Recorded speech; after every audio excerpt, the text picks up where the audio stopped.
سلیمان علیہ السلام ہوا کے دوش میں سوار ہو کے 1 مہینے کا سفر دن کے پہلے پہر میں اور 1 مہینے کا دن کے پچھلے پہر میں کر لیتے تھے۔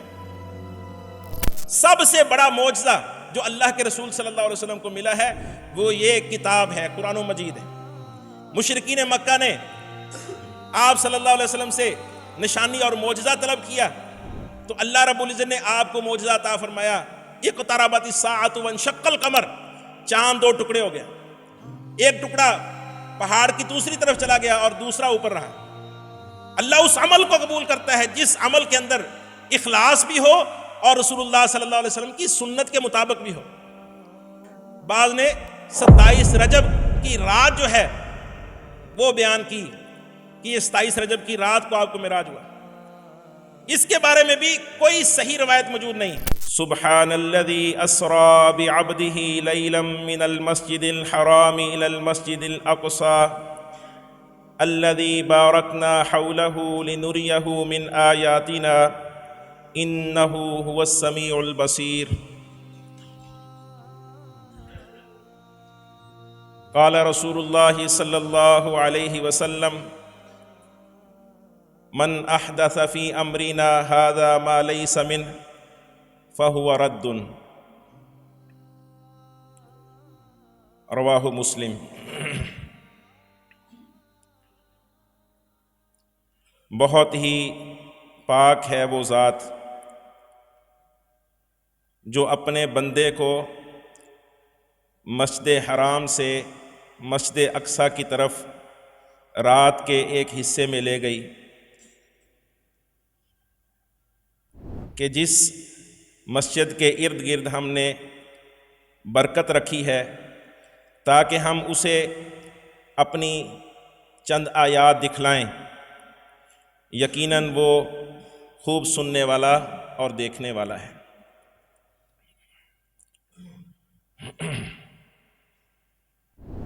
اللہ مالک الملک نے لوگوں کی ہدایت کے لیے اور رہنمائی کے لیے قیامت والے دن لوگوں کے ہر قسم کے عذر اور معذرتیں ختم کرنے کے لیے اس دنیا کے اندر بہت سے انبیاء اور رسل مبعوث فرمائے، اور پھر لوگوں کے سامنے ان انبیاء اور رسولوں کی صداقت کو واضح کرنے کے لیے بہت ساری آیات، براہین اور معجزات ان کے ہاتھوں پر اللہ رب العزت نے عطا فرمائے۔ معجزات کا اور آیات کا مقصد رسول اللہ صلی اللہ علیہ وسلم پر جو ایمان لا چکے ان کو تسلی دینا تھا، دین کے اوپر ان کو ثابت رکھنا تھا، اور جو آپ صلی اللہ علیہ وسلم پر ایمان نہیں لائے، سلیم الفطرت لوگ ہیں، سمجھدار لوگ ہیں،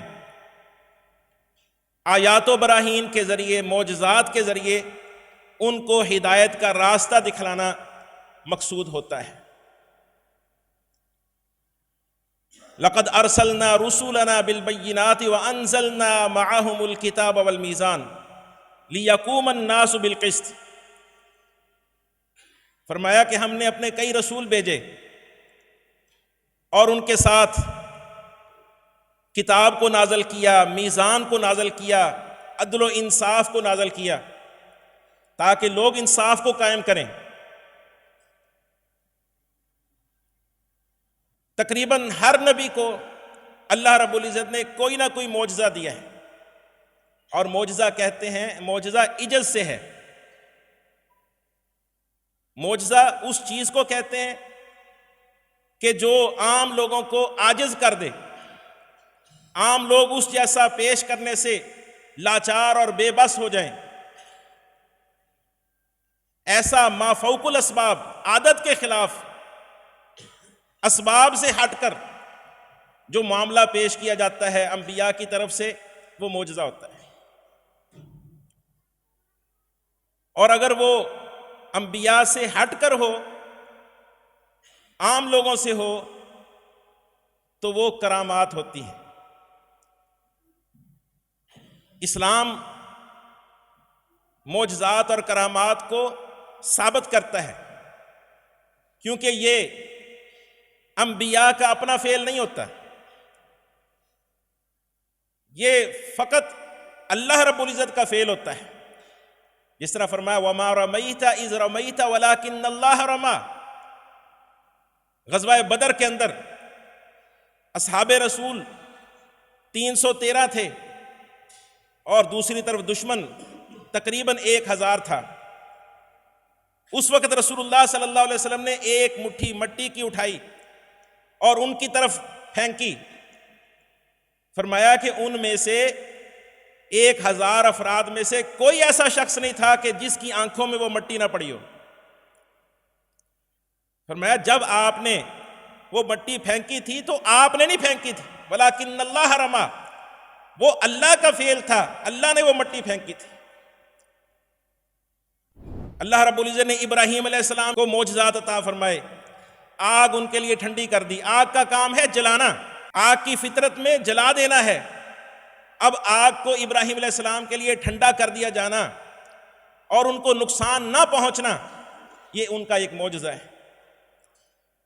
موسیٰ علیہ السلام کو اللہ رب العزت نے معجزہ دیا، لاٹھی دی، وہ اس کو پھینکتے تھے وہ سانپ بن جاتی تھی، ہاتھ اپنے گریبان میں داخل کرتے باہر نکالتے تو وہ بہت زیادہ چمکدار ہوتا تھا، یہ ان کا معجزہ تھا۔ اور اللہ رب العزت نے انبیاء کو وہ معجزات دیے ہیں جو اس وقت کے لوگ پیش کرنے سے بالکل عاجز اور لاچار تھے، حالانکہ اس وقت کے لوگ ان چیزوں کو خوب جاننے والے بھی ہوتے تھے۔ موسیٰ علیہ السلام کے دور میں جادو کا بہت چرچا تھا، بہت بڑے بڑے جادوگر پائے جاتے تھے، لیکن جب موسیٰ علیہ السلام نے لاٹھی پھینکی سانپ بنا، اگرچہ اس کی مشابہت جادو کے ساتھ، لیکن کوئی بھی جادوگر اس کا مقابلہ کرنے کے لیے تیار نہ ہوا، وہ بھی عاجز آ گئے۔ اور اس بات کو بھی یاد رکھنا چاہیے کہ معجزے میں اور جادو میں فرق ہے۔ جادو ایک دھوکہ ہوتا ہے، چیز کی حقیقت کو تبدیل نہیں کیا جاتا، اور وہ شیطانی عمل ہوتا ہے۔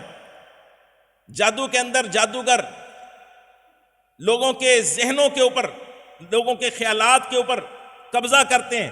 یخیل الیہم انہا تسعی، جب انہوں نے اپنی لاٹھیاں پھینکی موسیٰ علیہ السلام کے مقابلے میں آ کے، اپنی رسیاں پھینکی، تو لوگوں کے خیال کے اندر یہ ذہن میں آنے لگا، ان کے خیالات میں یہ چیز پیدا ان کو کر دی گئی کہ وہ لاٹھیاں جو ہیں، وہ رسیاں، وہ سانپ بن کر دوڑ رہی ہیں، حالانکہ وہ سانپ نہیں بنی تھی، وہ حقیقت میں لاٹھیاں اور رسیاں ہی تھی۔ لوگوں کے دلوں کے اندر خیال پیدا کیا تھا، ساحروا علی اعین الناس، لوگوں کی آنکھوں پر جادو کیا گیا تھا، دھوکہ دیا گیا تھا، ان کو ایسے محسوس ہوتا تھا کہ وہ سانپ ہیں، جبکہ جادو جو ہے، جو معجزہ، وہ حقیقت ہوتی ہے، وہ اللہ کا فعل ہوتا ہے۔ موسیٰ علیہ السلام لاٹھی پھینکتے تھے، وہ حقیقت کے اندر وہ سانپ بنتا تھا، اور جادوگر جب چاہتا ہے وہ اپنا جادو اور اپنا کرتب دکھا سکتا ہے، لیکن معجزہ جو ہے وہ صرف اللہ کا فعل ہوتا ہے، اور اللہ رب العزت جب چاہتا ہے وہ فعل اپنے نبی کے ہاتھوں پیدا کر سکتا ہے، نبی کی مرضی کے ساتھ نہیں۔ وَمَا كَانَ لَنَا أَن نَأْتِيَكُمْ بِسُلْطَانٍ إِلَّا بِإِذْنِ اللَّهِ۔ انبیاء کے بارے میں اللہ رب العزت نے کیا فرمایا؟ انبیاء کہا کرتے تھے کہ ہمارے لیے یہ ممکن نہیں ہے کہ ہم تمہارے سامنے اپنی مرضی کے ساتھ کوئی معجزہ پیش کریں، کوئی سلطان، کوئی دلیل، کوئی معجزہ تمہارے سامنے اپنی مرضی کے ساتھ پیش کریں، یہ ہمارے لیے ممکن نہیں ہے۔ معجزہ اور ہوتا ہے اور حق ہوتا ہے۔ معجزے کا انکار، آج کل کئی لوگ ایسے پیدا ہو گئے جو ہر چیز کو اپنی عقل کی کسوٹی پر جانچتے ہیں۔ انہوں نے کیا کیا؟ قرآن پاک میں جو معجزات کا ذکر ہے یا احادیث رسول میں جو معجزات کا ذکر ہے انہوں نے ان کا انکار کر دیا اور یہ کہا کہ فطرت کے خلاف کوئی چیز ہو ہی نہیں سکتی، یہ چونکہ خلاف الفطرت ہے، ما فوق الفطرت ہے، لہٰذا اس کو ہم نہیں مانتے۔ انہوں نے یہ سمجھا ہی نہیں کہ قرآن مجید ایک برحق کتاب ہے اور اللہ رب العزت نے قرآن مجید کے اندر معجزات کا ذکر کیا ہے، احادیث رسول کے اندر بھی معجزات کا ذکر ہے۔ مسلمان ہونے کے باوجود طرح طرح کی غیر معقول تعویلیں انہوں نے معجزات میں کی۔ ان میں سے ایک بڑا نام سر سید احمد خان کا بھی ہے۔ انہوں نے اپنی تفسیر کے اندر ہر معجزے کی تعویل کی ہے، ایسی تعویل جو عقل کے بھی خلاف ہے۔ حالانکہ ایک مومن کو چاہیے کہ اللہ رب العزت نے قرآن مجید کے اندر جو بیان کر دیا ہے اس کو من و عن تسلیم کرے، اپنی عقل کے ساتھ اس کے اندر تعویل نہ کرے۔ اور اللہ رب العزت کے لیے یہ کوئی مشکل نہیں ہے کہ اللہ رب العزت اپنے انبیاء کے ہاتھوں اسباب کے خلاف، اور اسباب کو پیدا کرنے والا کون ہے؟ اسباب کو بنانے والا، پیدا کرنے والا بھی اللہ مالک الملک ہے۔ آگ کے اندر جلانے کی طاقت کس نے پیدا کی ہے؟ بچہ پیدا ہوتا ہے میاں بیوی کے ملاب سے، یہ ایک سبب ہے۔ گاڑی جو ہے وہ ایک جگہ سے دوسری جگہ لے جانے کا سبب ہے۔ سلیمان علیہ السلام ہوا کے دوش میں سوار ہو کے 1 مہینے کا سفر دن کے پہلے پہر میں اور 1 مہینے کا دن کے پچھلے پہر میں کر لیتے تھے، کسی سبب کے، کسی سواری کے بغیر 2 مہینے کا سفر 1 دن میں طے کر لیتے۔ یہ ان کا معجزہ تھا۔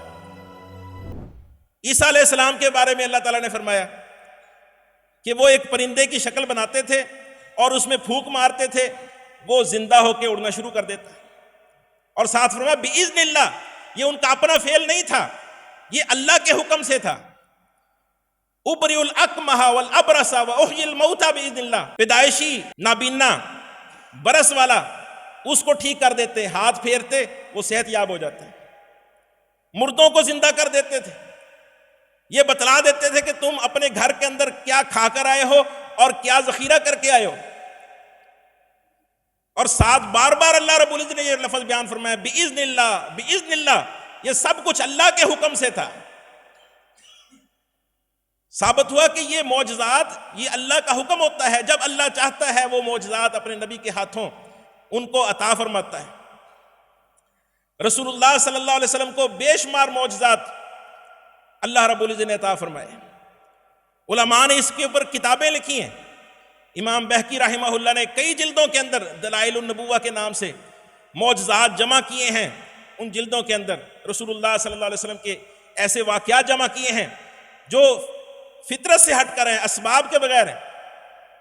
ایک جنگ کے اندر اللہ کے رسول کی انگلیوں کے درمیان میں سے جب پانی نہیں مل رہا تھا تو پانی کے چشمے جاری ہو گئے۔ 1500 اصحاب رسول نے پانی سے اپنے آپ کو سیراب بھی کیا، اپنے جانوروں کو بھی سیراب کیا، اپنے مشکیزوں کو بھی بھرا۔ اللہ کے رسول صلی اللہ علیہ وسلم نے فرمایا کہ میں مکہ کے اندر ایک راستے سے گزرتا تھا، میں اس پتھر کو جانتا ہوں جو مجھے سلام کیا کرتا تھا۔ اللہ کے رسول پاس سے گزرتے وہ پتھر آپ کو سلام کرتا۔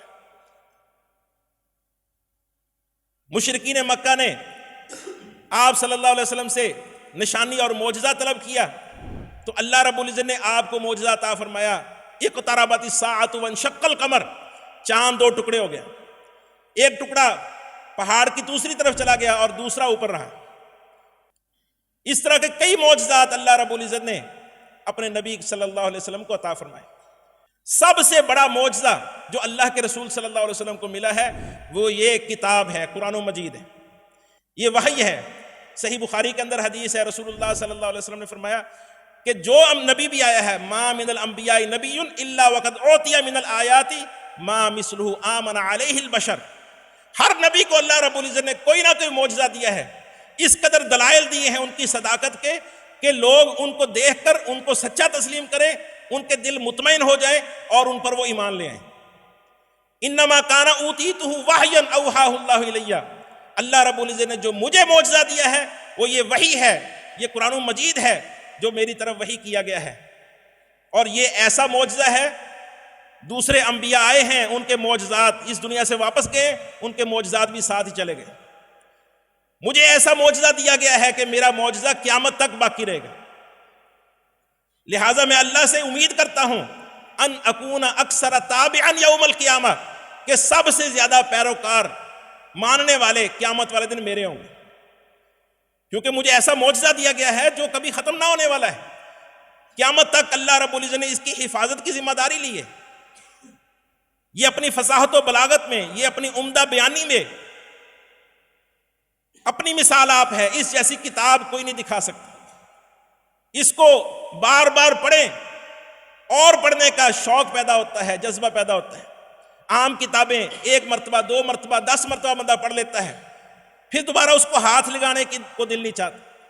یہ کتاب ایسی ہے جتنی مرتبہ بھی پڑھیں نئے سے نئے اس کے معجزات ظاہر ہوتے ہیں، نئے سے نئے نکات جو ہیں اللہ رب العزت دل کے اندر ڈالتا ہے، اور زیادہ شوق بڑھتا ہے۔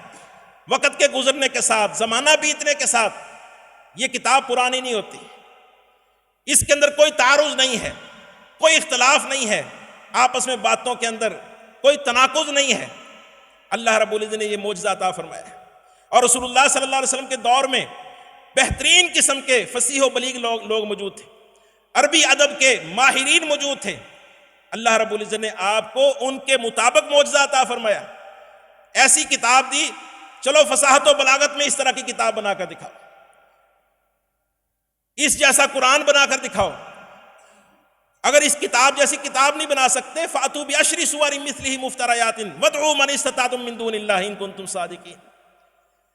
اس قرآن کی 10 صورتوں کا انتخاب کر لو اور ان 10 صورتوں جیسی کوئی صورتیں بنا کر دکھاؤ۔ 10 صورتیں بھی نہیں بنا سکتے، فَأْتُوا بِسُورَةٍ مِثْلِهِ، ایک صورت اس قرآن کی کوئی صورت لے لو، چھوٹی سے چھوٹی صورت لے لو، ایک صورت اس جیسی بناؤ جو الفاظ میں، معانی میں، فصاحت و بلاغت میں، علم بیان میں اس جیسی ہو، جس کی تاثیر، بلاغت اس کتاب کی صورت جیسی ہو۔ کوئی ایک صورت بنا کر دکھاؤ۔ وہ عرب لوگ تھے اور اپنی زبان پر، فصاحت و بلاغت پر فخر کرنے والے تھے، بلکہ اپنے علاوہ باقی سارے لوگوں کو عجمی کہتے تھے، یہ گونگے ہیں، ان کے پاس قوت بیان ہے ہی نہیں۔ بیان تو ہمارے پاس ہے، بات کرنے کا ڈھنگ اور سلیقہ تو ہمارے پاس ہے، ان کے پاس تو کچھ بھی نہیں ہے۔ تکبر اور فخر کرنے والے تھے اپنی زبان پر۔ جب قرآن مجید کے ساتھ چیلنج کیا گیا تو وہ اس جیسی ایک صورت بھی نہیں بنا سکے۔ یہ قرآن مجید کا معجزہ ہے، اور آج تک سینکڑوں سال گزرنے کے بعد بھی اس جیسی کوئی صورت آج تک کوئی نہیں بنا سکا۔ اللہ کے رسول صلی اللہ علیہ وسلم کو یہ ایسا عظیم معجزہ اللہ رب العزت نے عطا فرمایا، اور رسول اللہ صلی اللہ علیہ وسلم کا ایک بہت بڑا معجزہ جس کو میں آج ذکر کرنا چاہتا ہوں وہ اسراء اور معراج کا معجزہ ہے۔ جو آیات میں نے آپ کے سامنے پڑھی ہیں، سبحان الذی اسریٰ بعبدہ لیلا من المسجد الحرام الی المسجد الاقصی، اللہ رب العزت نے اسی معجزے کا ذکر کیا ہے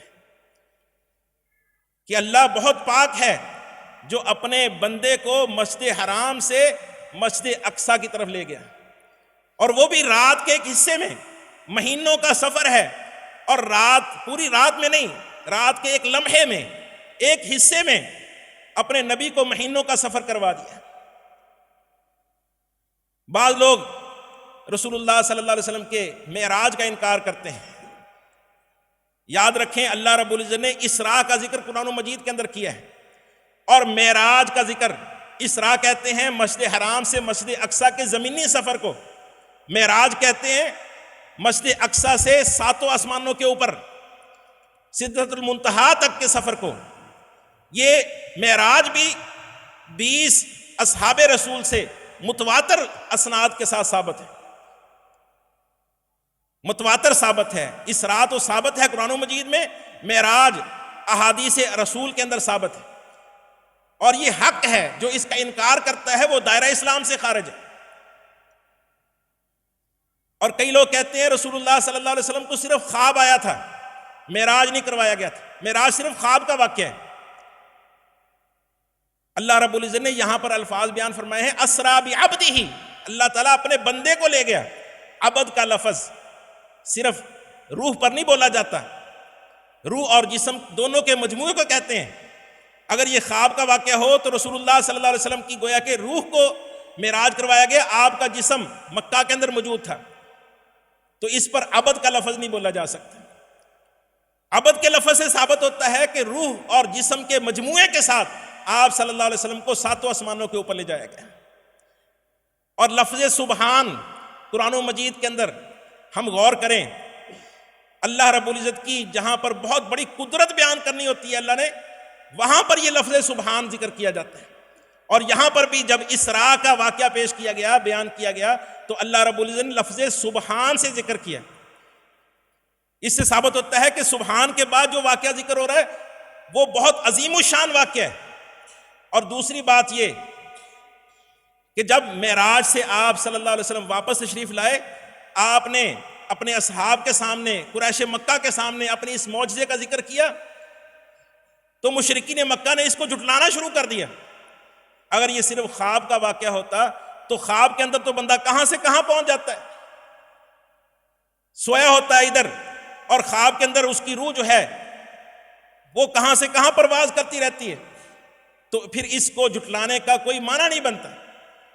جھٹلایا تو اس کو جا سکتا ہے کہ اگر کوئی شخص کہے کہ میں جسمانی طور پر روح اور جسم کے مجموعے کے ساتھ مسجد حرام سے مسجد اقصیٰ کی طرف گیا، پھر ساتوں آسمانوں کی سیر کر کے واپس آ گیا، رات کے ایک لمحے میں یہ سارا کام ہو گیا۔ دراصل اس چیز کو قریش مکہ جھٹلا رہے تھے۔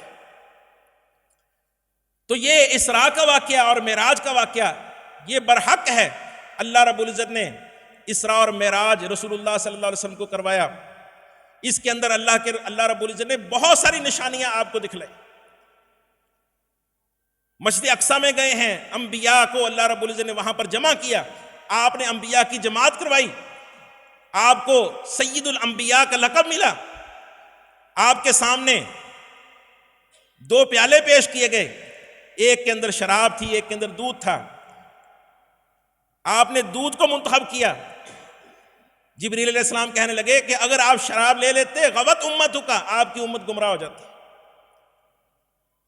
شق صدر کا واقعہ بھی پیش آیا کہ آپ کے سینے کو کھولا گیا، آپ کے دل کو نکالا گیا اور اس کو زمزم کے پانی سے دھویا گیا، اور آپ کو پھر آسمانوں کی طرف معراج کے ساتھ سیڑھی، وہ معراج کے ذریعے سے آپ کو آسمانوں پر لے جایا گیا۔ انبیاء سے ملاقاتیں ہوئیں، آدم علیہ السلام سے ملاقات ہوئی، پھر دوسرے آسمان کے اوپر یحییٰ اور عیسیٰ علیہ السلام جو خالہ زاد ہیں ان سے ملاقات ہوئی، یوسف علیہ السلام سے ملاقات ہوئی۔ تیسرے آسمان کے اوپر آپ نے فرمایا کہ میں نے یوسف سے ملاقات کی، قد اعطی شطر الحسن، ان کو آدھا حسن دیا گیا تھا، بہت زیادہ خوبصورت تھے۔ چوتھے آسمان پر ادریس علیہ السلام کے ساتھ ملاقات ہوئی، پھر 5ویں آسمان پر ہارون علیہ السلام کے ساتھ، چھٹے آسمان پر موسیٰ علیہ السلام کے ساتھ، 7ویں آسمان پر ابراہیم علیہ السلام کے ساتھ ملاقات ہوئی جو بیت المعمور کے ساتھ ٹیک لگا کر بیٹھے ہوئے تھے۔ تو یہ انبیاء سے ملاقاتیں کی، آپ کو سدرۃ المنتہا تک، وہ اینڈ تک لے جایا گیا جہاں سے اوپر کوئی نہیں جا سکتا، اور آپ نے وہاں کے بڑی تفصیل کے ساتھ واقعات پیش کیے، وہ بیان کیے، اور پھر آپ کے اوپر اسی معراج کے موقع پر ہی 50 نمازیں فرض کی گئیں۔ آپ واپس آتے تھے، موسیٰ علیہ السلام کے پاس آتے چھٹے آسمان پر، موسیٰ علیہ السلام ان کو واپس بھیج دیتے کہ میں نے بنی اسرائیل کو بہت آزمایا ہے، انہوں نے اللہ کے حکم کو پورا نہیں کیا، آپ کی امت بھی یہ کام نہیں کر سکتی۔ تخفیف کا سوال کرے اللہ رب العزت سے، آہستہ آہستہ وہ نمازیں 5 رہ گئی۔ یہ تحفہ بھی معراج کا تحفہ ہے جو اللہ رب العزت نے آپ صلی اللہ علیہ وسلم کو دیا۔ اب یہ معراج اسراء کب ہوا، کس سال کے اندر ہوا؟ سال کے اندر بھی شدید اختلاف ہے کہ کس سال کے اندر پیش آیا۔ بعض تو کہتے ہیں نبوت سے پہلے پیش آیا، یہ بات بالکل غلط ہے، یہ نبوت کے بعد پیش آیا ہے، اور اکثر محدثین، مفسرین اور محققین وہ اس بات کے قائل ہیں کہ ہجرت کے 1 سال پہلے سن 12 نبوت کے اندر یہ واقعہ پیش آیا۔ جب خدیجہ رضی اللہ تعالیٰ عنہا بھی فوت ہو گئی تھیں، آپ کے چچا جو آپ کی حمایت کے کیا کرتے تھے ابو طالب، وہ بھی فوت ہو گئے تھے، تو آپ کو تسلی دینے کے لیے، حوصلہ دینے کے لیے، آپ کی استقامت کے لیے اللہ رب العزت نے یہ تحفہ عطا فرمایا اسراء اور معراج کا۔ تو 12 نبوت یہ صحیح ترین قول ہے۔ پھر اس کے بعد مہینہ کون سا ہے، دن کون سا ہے، اس کے بارے میں کوئی کسی قسم کی صحیح روایت موجود نہیں ہے۔ بعض نے 27 رجب بنایا، آج 25 رجب ہے، بعض نے 27 رجب کی رات جو ہے وہ بیان کی کہ یہ 27 رجب کی رات کو آپ کو معراج ہوا۔ اس کے بارے میں بھی کوئی صحیح روایت موجود نہیں ہے۔ اور پھر 27 رجب قرار دے کے جو بدعات اور خرافات اپنے ذہن میں بسانے والے ہیں، اس طرح کا گمراہی والا ذہن رکھنے والے ہیں، انہوں نے کیا کیا، انہوں نے اس رات کو لیلۃ القدر سے بھی افضل قرار دینا شروع کر دیا، اور پھر اس رات کو جیسے لیلۃ القدر میں جاگا جاتا ہے، اس رات کو عبادت کے ساتھ خاص کر لیا، تلاوت کے ساتھ، قیام اللیل کے ساتھ، ذکر و اذکار کے ساتھ لوگوں کو ترغیب دلانا شروع کر دی، اس کے فضائل کے اوپر احادیث کرنا شروع کر دی جو بالکل من گڑت ہیں، جھوٹ ہیں۔ آپ دیکھیں گے بہت سارے لوگ جو ہیں سوشل میڈیا کے اوپر اس قسم کی روایات کو آپ کے سامنے پیش کریں گے، آپ کو سینڈ کریں گے جو بالکل جھوٹ ہے۔ اور اس رات کو جھاگنا، اس رات کی عبادت کرنا، تلاوت کرنا، قیام کرنا، یہ بالکل بدعت ہے۔ نہ اصحاب اللہ کے رسول صلی اللہ علیہ وسلم نے اس کی ترغیب دلائی ہے۔ اگر اصحاب رسول اس رات کو فضیلت والا سمجھتے ہوتے، اس رات کا اہتمام کرتے ہوتے، تو ہماری طرف یہ بطور دین نقل ہو کر آتا ہے۔ یہ ہمارے لیے، کیونکہ اللہ رب العزت نے دین کی حفاظت کا ذمہ لیا ہے، یہ دین ہوتا۔ اگر یہ ہماری طرف نقل ہو کر نہیں آیا تو گویا کہ یہ دین نہیں ہے، وگرنہ ہمارے پاس یہ محفوظ ہوتا۔ صحابہ کرام اس کا اہتمام کرتے، وہ ہم سے زیادہ شوقین تھے عبادت کے، وہ ہم سے زیادہ ایمان والے تھے، وہ ہم سے زیادہ عبادت کے اندر رغبت رکھنے والے تھے، انہوں نے اس کا زیادہ اہتمام کرنا تھا۔ نہ اصحاب رسول نے یہ عمل کیا، نہ ائمہ نے، محدثین نے، کسی نے بھی اس رات کو بطور خاص عبادت سمجھا ہو، یہ ہمیں کسی حدیث کی کتاب کے اندر منقول نہیں ہے۔ لہذا، اور دوسری بات یہ، کئی لوگ اس رات جو ہے وہ چراغاں کرتے ہیں، آتش بازی کرتے ہیں، حلوے بانٹتے ہیں، طرح طرح کی کہ یہ کام کرتے ہیں جو کہ غیر مسلموں کی مشابہت بھی ہے، اسلام کا طریقہ نہیں ہے۔ کل محدثۃ ضلالہ، ہر بدعت، ہر وہ کام جو اسلام میں نیا ایجاد کیا جائے وہ گمراہی ہے، ضلالت ہے، اور ہر گمراہی انسان کو جہنم کے اندر لے کے جانے والی ہے۔ اللہ کے رسول نے فرمایا من عامل عملا لیس علیہ امرنا فہو رد، جس نے کوئی ایسا کام کیا کہ جس پر ہماری مہر نہیں ہے، ہمارا طریقہ نہیں ہے، وہ مردود ہے، خواہ جتنی بھی محنت کی جائے، اللہ رب العزت کے ہاں وہ قابل قبول نہیں ہے۔ اللہ اس عمل کو قبول کرتا ہے جس عمل کے اندر اخلاص بھی ہو اور رسول اللہ صلی اللہ علیہ وسلم کی سنت کے مطابق بھی ہو۔ اللہ کے رسول صلی اللہ علیہ وسلم پر پہلی وحی نازل ہوئی ہے غار حرا کے اندر، وہ مکہ کے اندر تھا، آپ شوق اور رغبت کے ساتھ غار حرا میں جایا کرتے تھے۔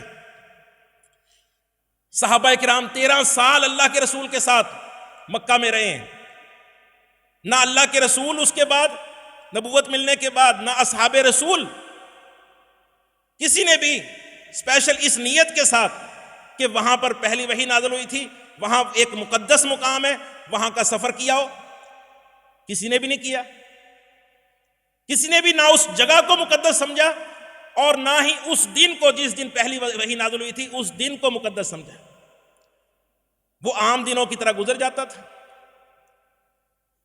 بلکہ مصنف ابن ابی شیبہ کے اندر روایت ہے، عمر بن خطاب رضی اللہ تعالیٰ عنہ نے کچھ لوگوں کو دیکھا، وہ ایک جگہ کے اندر، مسجد نبوی میں یا مسجد حرام میں، ایک جگہ کو عبادت کے ساتھ خاص کر رہے تھے اور ایک دوسرے سے آگے بڑھ کر وہاں پر نماز پڑھنے کی کوشش کر رہے تھے۔ پوچھا بھی یہ کیوں کر رہے ہیں؟ کیا وجہ ہے؟ بتلایا گیا کہ یہ اس لیے کر رہے ہیں کہ اس جگہ پر اللہ کے رسول صلی اللہ علیہ وسلم نے نماز پڑھی تھی. انہوں نے ڈانٹا, انہوں نے کہا یہ عمل تم غلط کر رہے ہو. پہلے لوگ اسی وجہ سے ہلاک ہوئے کہ انہوں نے اپنے انبیاء اور رسولوں کے آثار کو سجدہ گاہ بنا لیا تھا. تم بھی اس چیز کو خصوصی اہمیت دے رہے ہو اور اس کو سجدہ گاہ بنا رہے ہو. اللہ کے رسول صلی اللہ علیہ وسلم جس جگہ پر گئے ہیں, جس جگہ پر ٹھہرے ہیں, جس جگہ پر, ہاں ایک محبت الگ چیز ہے, لیکن اس جگہ کو فضیلت دے کے, اس جگہ کی اہمیت کو مد نظر رکھ کے اس جگہ کو عبادت کے ساتھ خاص کر لینا, حضرت عمر بن خطاب رضی اللہ تعالیٰ عنہ نے اس کو جائز نہیں سمجھا. اور بیت الرضوان ہوئی تھی, 1400 صحابہ نے جس درخت کے نیچے بیعت کی تھی, کئی لوگوں نے اس جگہ کو مقدس سمجھنا شروع کر دیا, اس جگہ آ کر عبادت کرتے, ذکر و اذکار کرتے. حضرت عمر بن خطاب رضی اللہ تعالیٰ نے اس جگہ کو ختم کر دیا, اس درخت کو کھڑوا دیا کہ یہاں ایک خاص بدعت جاری ہو جائے گی. ٹھیک ہے, یہاں پر ایک بیعت ہوئی تھی, موت پر بیعت کی تھی اصحاب رسول نے, لیکن اس جگہ کو خاص کر لینا عبادت کے ساتھ, یہ خالصتاً عیسائیوں کا طریقہ ہے. اپنی طرف سے جگہ کو خاص کر لینا عبادت کے لیے, اپنی طرف سے کسی دن کو متعین کر لینا مخصوص عبادت کے لیے جو اللہ کے رسول نے بتلائی ہو, یہ قرآن و سنت کا طریقہ نہیں ہے, یہ بدعت ہے, یہ خرافات ہیں. ہاں وہ دین جو اللہ نے دیا ہے سادہ, اس پر عمل کریں, اس کے احکامات کو پورا کرنے کی کوشش کریں. جو اللہ کے رسول صلی اللہ علیہ وسلم نے اوامر دیے ہیں ان کو بجا لانے کی کوشش کریں, جن چیزوں سے منع کیا ہے ان سے رکنے کی کوشش کریں. یہ چیز اگر اس پر عمل کر لیں تو ہمارے لیے یہ بہت بڑی بات ہے. حذیفہ بن یمان رضی اللہ تعالیٰ عنہ فرماتے ہیں کل عبادت لم یتعبدها اصحاب رسول اللہ صلی اللہ علیہ وسلم فلا تعبدوها. ہر وہ عبادت جو اصحاب رسول نے نہیں کی تم وہ عبادت نہ کرنا. فإن الأول لم يدع للآخر مجالا, کیونکہ پہلے لوگوں نے جتنا عمل کر لیا ہے وہ بہت اچھا ہے, بعد والوں کے لیے انہوں نے کوئی گنجائش چھوڑی نہیں ہے کہ اپنی طرف سے کوئی نیا کام ایجاد کرنے کی ضرورت پیش آئے, یہ گنجائش انہوں نے چھوڑی نہیں ہے. وہ عمل کرو جو اصحاب رسول نے کیا ہے, تم کامیاب ہو جاؤ گے. اللہ رب العزت ہمیں صحیح معنوں میں قرآن و سنت کے اوپر عمل کرنے کی توفیق عطا فرمائے, اور جب تک زندہ رکھے کتاب و سنت کے ساتھ, تمسک کے ساتھ, اور جب موت دے تو اسی کتاب و سنت پر ایمان کی اعلیٰ کیفیت کے اندر. اقول قولی ھذا استغفر اللہ. خیر کی بات آگے شیئر کیجیے اور اپنے لیے صدقہ جاریہ بنائیے.